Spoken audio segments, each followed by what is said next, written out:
Good morning, good afternoon, and good evening. This is Rambeard, and today we're gonna talk about the most awesome mage anyone has ever come across, Milhouse Manastorm.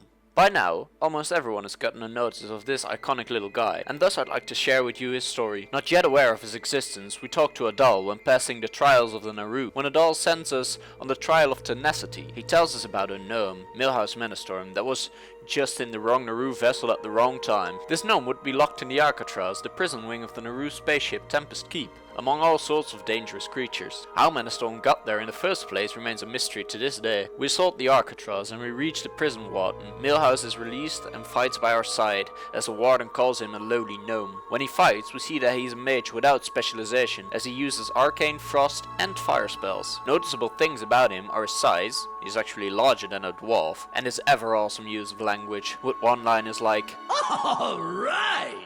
Who ordered up an extra large can of whoop-ass? We kill Harbinger Skyris, another prisoner of the Alcatraz that attacks us, and so Milhouse is safe. He thanks us and we leave. We do not meet up with him for a long time, but this does not mean that he's not up to anything. In our absence, Milhouse stirs up all sorts of schemes and eventually joins the Twilight Hammer. Not your everyday activity. He is stationed in the Stone Court, a dungeon in Deepholm, and leads small packs of Twilight cultists. He keeps running away from us when we get him down to a certain percentage, until he reaches a large open room.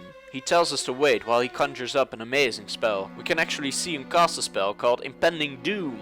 But every time it's about to finish, he falls over, interrupting the spell. When we come near him, the giant stone worm Corborus emerges from the ground and Milhouse is thrown into the air. He lands too far away to be seen, and he is predicted to have died then and there. For the rest of the cataclysm, we do not see him again, and strengthening disbelief. In Mist of Pandaria, he is back however, functioning as a boss in the Brawlers Guild. Apparently he has given up on the Twilight's Hammer after the cult's fall, and used his manipulative skills to get into the Brawlers Guild. Brawling isn't the only fun activity this jack-of-all-trades seems interested in, as he shows up as a contender in the Hearthstone tutorial. He does not pose much of a threat, and as all tutorial bosses he becomes a legendary card after being defeated. As a card he's super strong for his mana cost, but his battle cry, allowing the opponent to cast his spells without a mana cost next turn, is a major downside, leaving him barely played at all. His plans don't stop with this card game though, as we see him again in our Garrison Inn, planning more evil schemes. He requires a tiny iron star from the Blackrock Spire and covers up for it by telling us he'll save orphans with it. So he sets us on the quest for the children. When we bring him the iron star, he seems to be a bit tired of planning evil schemes and joins us as a garrison follower. He also gives us a toy that allows us to look exactly like him. Quite the ego boost if you ask me. Is this the last we've heard of him? Probably not. We'll see what the future brings for this all-round awesome gnome that saw pretty much every part of the world. Thanks for watching and have a good day.